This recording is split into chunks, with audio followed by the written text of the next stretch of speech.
نحمده ونصلي على رسوله الكريم اما بعد فاعوذ بالله من الشيطان الرجيم بسم الله الرحمن الرحيم رب اشرح لي صدري ويسر لي امري واحلل عقدة من لساني يفقهوا قولي۔ اللہ تعالیٰ نے انسان کو جن بڑی بڑی نعمتوں سے نوازا ہے ان میں سے ایک نعمت اولاد کی نعمت ہے۔ قرآن حکیم میں اولاد کی ولادت کا ذکر ایک خوشخبری کے طور پر کیا گیا ہے۔ ارشاد باری تعالیٰ ہے، یا زکریا انا نبشرک بغلام اسمہ یحییٰ لم نجعل لہ من قبل سمیا۔ اے زکریا، ہم تجھے ایک بچے کی خوشخبری دیتے ہیں جس کا نام یحییٰ ہے، ہم نے اس سے پہلے اس کا ہم نام کبھی کسی کو نہیں کیا۔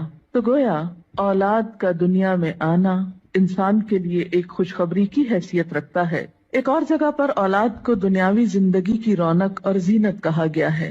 ارشاد باری تعالیٰ ہے، المال والبنون زینت الحیات الدنیا۔ مال اور بیٹے دنیاوی زندگی کی زینت ہیں۔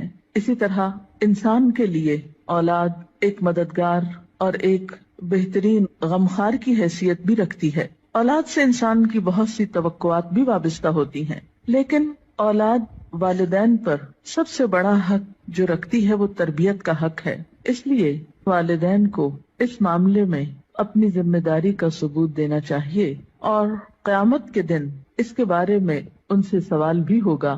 قرآن پاک میں اللہ سبحانہ وتعالیٰ فرماتے ہیں، یا ایھا الذین آمنوا قوا انفسکم واہلیکم نارا۔ اے لوگو جو ایمان لائے ہو، اپنے آپ کو اور اپنے گھر والوں کو آگ سے بچاؤ۔ گویا والدین کی ذمہ داری میں صرف یہی شامل نہیں کہ وہ بچوں کو تعلیم دیں یا ان کے کھانے پینے کا بندوبست کریں، بلکہ ان کی ذمہ داری میں سے ایک اہم ذمہ داری یہ ہے کہ وہ ان کی اچھی تربیت کریں اور انہیں آخرت کے بھیانک انجام سے محفوظ کریں، آگ سے بچائیں۔ ایک حدیث میں بھی آتا ہے، آپ صلی اللہ علیہ وسلم نے فرمایا، کلکم راع وکلکم مسئول عن رعیتہ۔ تم میں سے ہر شخص نگران ہے اور ہر ایک سے اس کی رعایا کے بارے میں، ماتحتوں کے بارے میں سوال کیا جائے گا۔ فالمرأۃ راعیۃ فی بیت زوجہا، اور عورت اپنے شوہر کے گھر میں نگران ہے، یعنی صرف باپ سے نہیں، ماں سے بھی پوچھا جائے گا کہ اس نے اپنے بچوں کی تربیت کیسے کی۔ اس لیے ہم دیکھتے ہیں کہ انبیاء علیہم السلام اپنی اولاد کے بارے میں ہمیشہ فکر مند رہے۔ حضرت ابراہیم علیہ السلام اپنے ساتھ اپنی اولاد کے لیے بھی دعائیں مانگتے ہیں، رب اجعلنی مقیم الصلاۃ ومن ذریتی۔ اے اللہ، مجھے نماز قائم کرنے والا بنا اور میری اولاد میں سے بھی۔ حضرت یعقوب علیہ السلام کے بارے میں آتا ہے کہ جب انہیں موت آئی تو اس وقت انہوں نے اپنے بچوں کو بلا کر کچھ پوچھا۔ قرآن پاک میں آتا ہے، ام کنتم شہداء اذ حضر یعقوب الموت اذ قال لبنیہ ما تعبدون من بعدی۔ کیا تم لوگ اس وقت حاضر تھے جب یعقوب علیہ السلام کے پاس موت حاضر ہوئی تو انہوں نے اپنی اولاد کو کہا کہ میرے بعد تم کس کی عبادت کرو گے؟ انہیں اس بات کا فکر نہیں تھا کہ وہ کھائیں گے کہاں سے یا رہیں گے کہاں پر، انہیں فکر یہ تھا کہ میرے بعد ان کی عبادت اور ان کی دین پر چلنے کی حالت کیسے ہوگی۔ اس لیے والدین کے ذمہ یہ بہت اہم کام ہے کہ وہ اپنے بچوں کی آخرت کی فکر کریں۔ اس لیے بچے کی تربیت کا اہتمام اس کی پیدائش کے ساتھ ہی بلکہ اس سے پہلے ہی شروع کر دینا چاہیے۔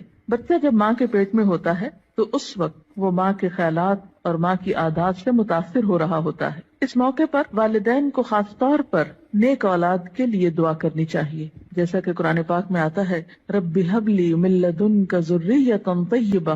اے میرے رب، مجھے اپنے پاس سے پاکیزہ اولاد عطا کر۔ پھر اسی طرح بچے کی پیدائش پر، خواہ وہ لڑکی ہو یا لڑکا، خوشی کا اظہار کرنا چاہیے، اللہ تعالیٰ کا شکر ادا کرنا چاہیے، اس نعمت کو اچھی طرح قبول کرنا چاہیے تاکہ پھر اس کی صحیح طور پر قدردانی ہو سکے۔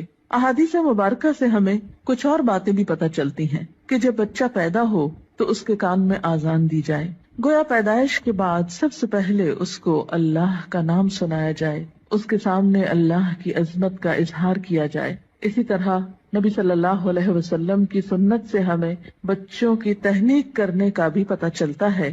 تہنیک سے مراد یہ ہے کہ کھجور چبا کر بچے کے تالو پر لگائی جائے، کیونکہ بچہ سب سے پہلی خوراک جو اپنے منہ میں لے کر جاتا ہے اس میں بھی خوراک دینے والے کی شخصیت اور عادات کے اثرات منتقل ہوتے ہیں۔ صحیح بخاری میں ابو موسیٰ اشعری روایت کرتے ہیں کہ میرے ہاں ایک بچہ پیدا ہوا، میں اس کو لے کر نبی صلی اللہ علیہ وسلم کی خدمت میں حاضر ہوا. آپ نے اس کا نام ابراہیم رکھا. ایک کھجور سے اس کی تہنیک کی اور اس کے لیے برکت کی دعا کی اور اسے میرے حوالے کر دیا.